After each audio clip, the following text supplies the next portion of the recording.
Bonjour et bienvenue dans cet épisode de Jardin d'automne, le podcast où on prend le temps de semer des idées pour qu'elles puissent se développer. Hello, comment ça va ? J'espère que tu vas bien. L'épisode de cette semaine, il m'a été inspiré par une discussion que j'ai eue avec mes deux meilleures copines récemment. On parlait du fait que parfois c'est difficile quand on est dans une situation de se détacher de la perspective dans laquelle on est, qu'elle soit bonne ou mauvaise. Si par exemple tu passes vraiment une mauvaise journée et que toi du coup t'es dans une perspective plutôt négative, tu vas avoir du mal à te détacher du problème et de toutes ces pensées, ces émotions négatives. Alors que peut-être ton papa, ton copain, ton ami, cette personne qui n'est pas dans ta situation va avoir une perspective plutôt positive, avec des solutions, avec des encouragements sur le fait que ça va aller. Vous allez vous retrouver à avoir un peu deux façons de voir différentes, deux perspectives différentes, et passer de l'une à l'autre, c'est pas toujours facile. On a tendance des fois à rester vraiment bloqué dans une façon de voir les choses. Et ma copine, elle m'a parlé d'un livre du coup que je n'ai pas lu, mais qui s'appelle « On a deux yeux pour voir » de Baptiste Beaulieu. Et en fait, c'est un livre qui raconte l'histoire d'un enfant qui se réveille un matin avec deux yeux différents. Il se réveille, il a un œil qui est en forme de croissant de lune, et cet œil-là, il voit tout ce qui est positif et joyeux dans le monde. Et son deuxième œil, lui, il est en forme d'étoile, et cet œil-là, il voit tout ce qui est négatif et triste. Et le message de ce livre-là, c'est vraiment l'importance de percevoir le monde dans son ensemble, avec ses aspects positifs et ses aspects négatifs. Et le personnage principal, il dit ça. J'ai compris que tout n'est pas noir ni tout blanc, parce qu'il y a du bon et du mauvais partout, qu'accepter le bonheur comme le malheur, c'est se mettre d'accord avec la vie. J'ai décidé de tout regarder avec mes yeux, même s'il pouvait me faire rire et pleurer en même temps, pour tout voir en entier. Franchement, je pense que je vais l'acheter, ce livre, ou en tout cas, peut-être si un jour j'ai des enfants, je le rachèterai. Parce que pour moi, c'est vraiment super important de reconnaître que dans la vie, il y a plusieurs façons de voir les choses. Il y a une façon de voir les choses qui est plus positive et pas toujours facile à avoir. Et il y a une façon de voir les choses qui est plutôt négative et dans laquelle on tombe parfois trop vite. Et c'est important de pouvoir trouver un équilibre entre ces deux façons de voir là. C'est important de s'intéresser à la perspective qu'on peut porter sur les choses et donc c'est de ça qu'on va parler aujourd'hui.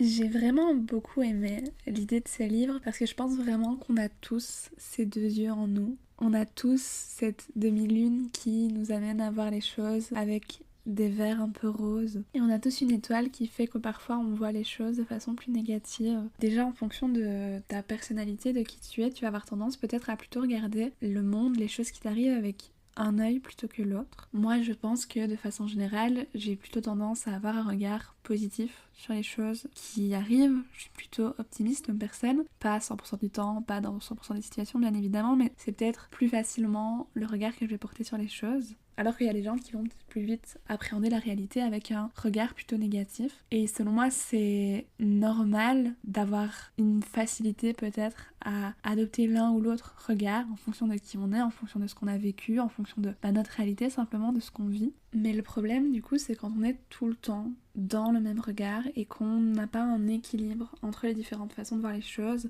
c'est pas sain de toujours rester au travers du même prisme et de pas pouvoir prendre plusieurs perspectives différentes, plusieurs visions des choses pour appréhender une situation par différents angles. Moi je sais que pendant longtemps, j'ai énormément vu les choses au travers d'un regard plutôt positif et je m'autorisais pas vraiment en fait à regarder les choses avec une vision plus négative. Tout allait toujours bien, tous les problèmes avaient toujours des solutions, on passait vite à autre chose et je pense que ça m'empêchait aussi de parfois pouvoir appréhender mes émotions et pouvoir simplement comprendre que certaines situations pouvaient justement être noires et qu'elles n'avaient pas besoin d'être toutes blanches, toutes belles, qu'il y avait du gris, qu'il y avait de la place pour le gris et que même si moi intrinsèquement je veux voir le bon côté et adopter une perspective plutôt positive, de me dire que peu importe, je vais trouver du positif dans la situation, je vais apprendre des choses, je vais en retirer quelque chose, il y a quand même une partie qui peut exister, qui est triste, qui est difficile et qui doit exister. Par exemple ici, ça fait quelques mois que je vis une rupture et c'est vrai que j'essaie de vivre ça comme un moment d'apprentissage où tous les jours j'apprends des choses sur moi, sur mes émotions, sur ma vision du monde, de l'amour, etc. Mais c'est pas parce que je décide d'essayer de voir ça positivement et en tout cas d'en retirer des choses qu'il n'y a pas place à un regard plus triste, plus négatif sur ce qui se passe et qu'il n'y a pas place aux émotions qui sont liées aussi à cette vision-là. Et je trouve que en grandissant, j'ai commencé à avoir un meilleur équilibre entre cette volonté de toujours bien aller, de toujours trouver le positif et de voir les choses ensoleillées, avec une partie un peu plus sombre et une partie un peu plus négative. Et c'est pas parce que c'est négatif que c'est pas beau, que c'est laid, que c'est moche. C'est juste que ça existe et que ça fait partie du tout. Et que il faut que j'accepte le tout. Et que je peux pas juste mettre des lunettes colorées, teintées de rose et essayer de voir les choses toujours au travers du positif. À l'inverse, quelqu'un qui verrait tout au travers du regard étoilé, donc au travers du regard plutôt négatif, on voit toujours le mal. Vous savez, quand on dit qu'on passe la pire journée de sa vie et qu'on voit tout en noir et que c'est pas juste une mauvaise journée, c'est vraiment tous les astres qui se sont alignés contre nous, etc. Ben c'est pas ça non plus, parce que ça vient en fait rendre les émotions plus fortes que ce qu'elles seraient en réalité. Si on arrivait à faire un pas en arrière et à inclure plusieurs points de vue, à prendre du recul, les situations nous auraient l'air beaucoup moins dramatiques et les émotions qui y seraient liées seraient beaucoup moins dramatiques. Les personnes anxieuses, les personnes dépressives, c'est justement des personnes qui vont avoir du mal à se désengager de leur vision des choses et qui vont rester dans cette vision un peu tout noir, tout blanc et du coup plutôt tout noir. Et c'est pas bon parce que on ne reconnaît même plus les choses positives, on n'arrive pas à les inclure dans notre raisonnement et on se laisse un peu gouverner par cette façon de penser, par ces pensées négatives qui sont liées à la façon de voir les choses et on n'est plus du tout dans un équilibre. Ça affecte aussi notre façon de voir le monde et notre façon d'être bien, notre bien-être. Si tu vois les choses de façon toujours extrêmement positive et belle et que tout est beau, et etc., que tu es un peu dans une vision idyllique de la vie, si un jour il t'arrive quelque chose de super injuste, super difficile, peut-être que tu vas avoir vraiment du mal à dealer avec cette situation-là parce que tu n'auras pas l'habitude de prendre en compte des aspects de la vie qui peuvent être négatifs. Tu n'auras pas pu développer une certaine résilience, tu n'auras pas pu apprivoiser tes émotions, comme moi j'apprends à le faire par exemple. Tu ne seras pas prêt en fait à ce que tes croyances les plus profondes soient bouleversées par la réalité. Si tu penses que tout est beau, tout est rose, tout est merveilleux et que malheureusement il y a quelque chose qui arrive, ça va être beaucoup plus difficile pour toi de gérer la situation que si tu avais un regard un peu plus équilibré sur les choses avec du bon et du mauvais. Si à l'inverse c'est dans la situation où tu vois tout avec des lunettes noires, forcément les belles choses qui vont t'arriver, tu vas pas réussir à les voir comme il faut. Là, je pense à une personne, par exemple, qui, même quand elle aura passé une bonne journée, même quand elle aura fait quelque chose de cool, commencera par raconter l'événement, par les choses négatives, par tout ce qui n'allait pas, alors qu'il y a tellement de choses qui ont été. Et je suis persuadée que c'est parce qu'elle a l'habitude de voir le monde au travers de ce regard-là. Quand on changeait la façon de voir les choses qu'on voit change. Et je pense vraiment que c'est quelque chose d'assez vrai parce que la vie, on dit souvent que c'est 10% ce qui nous arrive et 90%, 90% comment on y réagit. Percevoir quelque chose, c'est la première réaction qu'on a. Quand quelque chose nous arrive, on le perçoit d'abord. Et puis après, il s'ensuit une série de processus, des émotions, des pensées, des décisions, des actions. Mais la toute première chose quand quelque chose se passe, le premier contact qu'on a avec une situation, c'est la perception.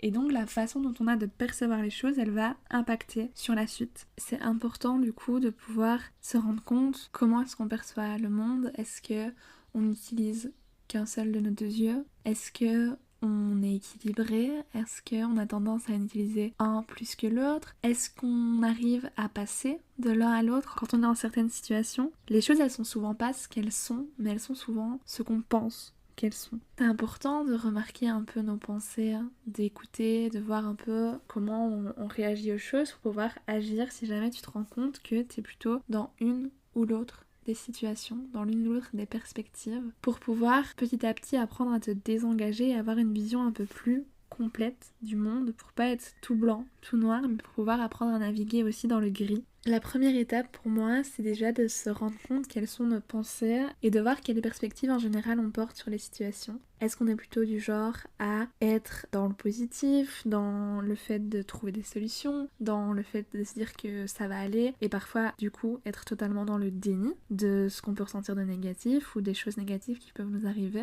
Ou est-ce qu'au contraire on est tout de suite dans la dramatisation, dans le fait de s'enfoncer dans un trou jusqu'à toucher le fond, qu'on n'arrive pas à prendre en compte d'autres façons de penser ou de voir, d'autres visions plus positives. Si je prends mon exemple, pour le moment je fais beaucoup d'anxiété. C'est assez compliqué à gérer et du coup j'ai des pensées et une perspective qui est plutôt négative, qui est plutôt en perception de danger, du fait qu'il y a des choses qui vont mal se passer. Et je vais avoir du mal à me désengager de cette perspective-là. Quand je vais penser à mes derniers examens, quand je vais penser à la défense de mon mémoire, quand je vais penser ici aux dernières étapes, je vais avoir mon cerveau qui va me dire que ça va mal se passer, qu'il va y avoir quelque chose qui va se passer, ça va partir là-dedans.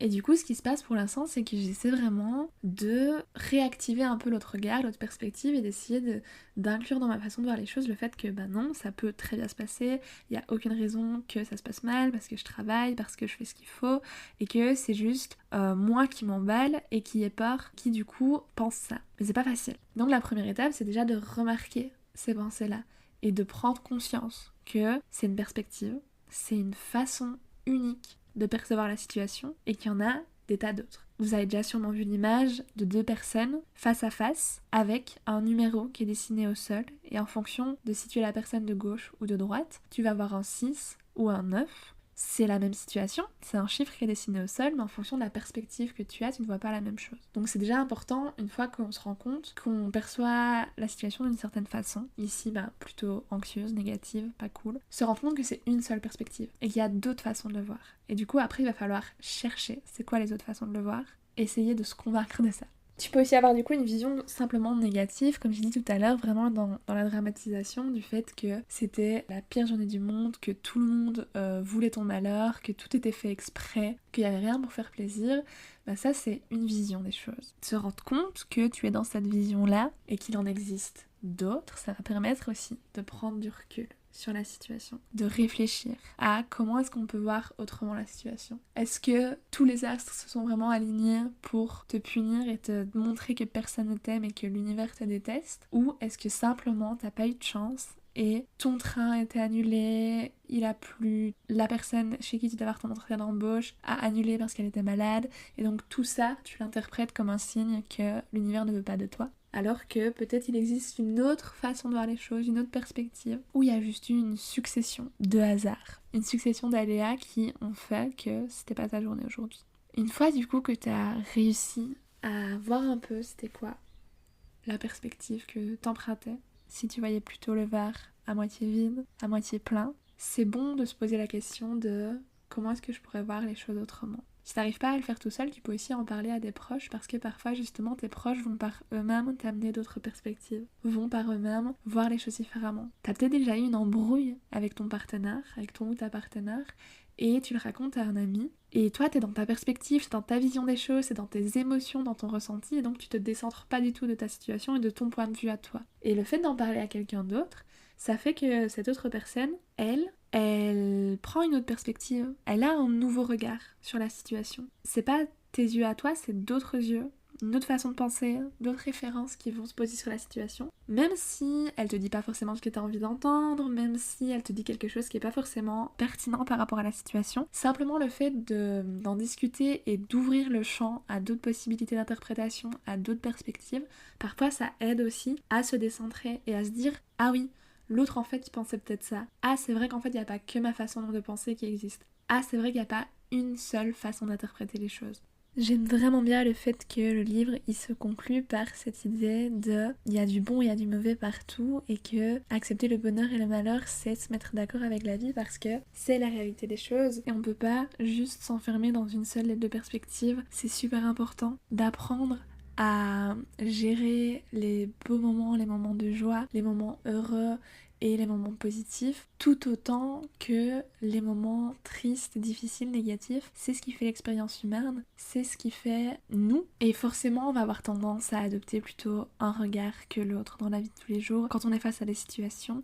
Mais il faut pas oublier que l'autre existe et il faut pas oublier qu'on peut regarder les choses avec des regards différents, peut-être même avec 10 regards différents. Quelque chose que je fais et qui m'aide quand même souvent à prendre du recul sur ce que je vis, c'est le fait d'écrire. J'en ai déjà parlé dans un des épisodes, mais c'est vrai que poser sur le papier ce qu'on comprend, des choses qu'on vit, la perception qu'on s'en fait, ça permet déjà de prendre du recul et parfois d'adopter une autre perspective sur ses sentiments et de réfléchir de façon plus ouverte. Je pense qu'on a tendance à s'enfermer un peu avec des visières dans un tunnel et à ne pas voir les autres possibilités d'interprétation qui existent. Et le fait de l'écrire, de l'intellectualiser, de réfléchir par rapport à ça de façon plus ouverte et sans juger en fait, simplement voir la situation pour ce qu'elle est, voir comment nous on l'interprète et voir aussi peut-être les autres réalités qui existent, les autres vérités, les autres façons d'interpréter. Je trouve que ça aide d'écrire, je trouve que ça permet de déjà prendre une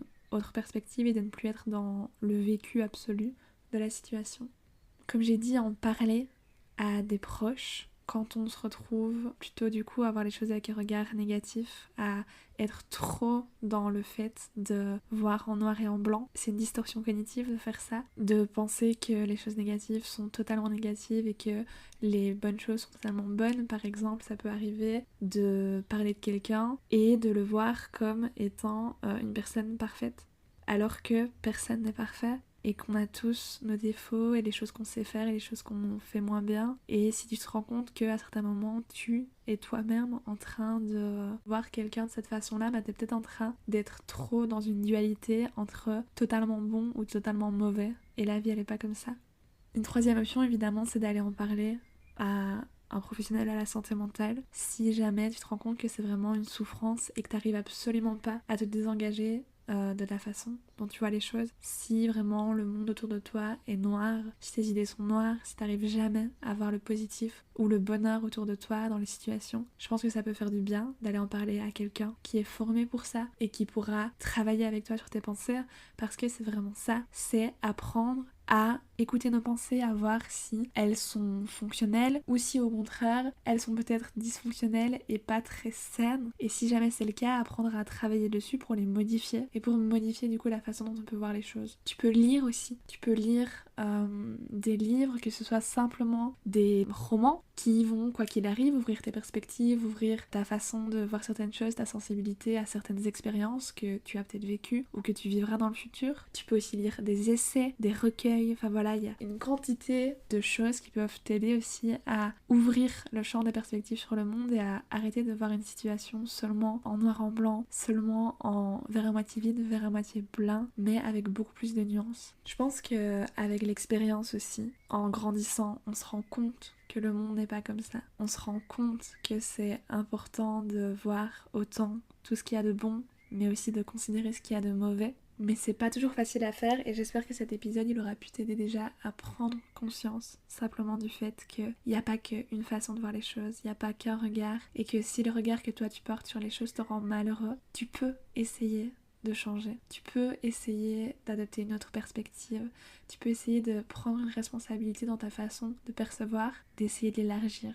C'est pas impossible, le monde il est pas fait pour être vu seulement au travers d'un prisme unique. Je pense qu'il est fait pour être vu à travers 1000 regards différents, et que au travers d'une même journée, on peut passer par plein de regards différents. N'hésite pas à me dire si l'épisode t'a plu, si c'est quelque chose que tu as l'impression de vivre parfois. Moi je sais qu'il y a des journées où je peux être entre guillemets un peu mauvaise et interpréter un peu tout ce qui se passe de façon plus négative, alors que si simplement j'étais de bonne humeur, ce serait pas le cas. Et dans ces journées-là, il y a des fois où j'arrive à prendre un peu de recul et à me dire dose, là c'est toi qui vois les choses comme ça, qui a un peu de mauvaise foi et qui reste enfermé dans ta bulle négative. Et il y a des fois par contre où je m'en rends pas compte et où j'arrive pas, et parfois le fait d'en parler à un proche ça aide, le fait de l'écrire ça aide, le fait de laisser passer le temps et les émotions ça aide.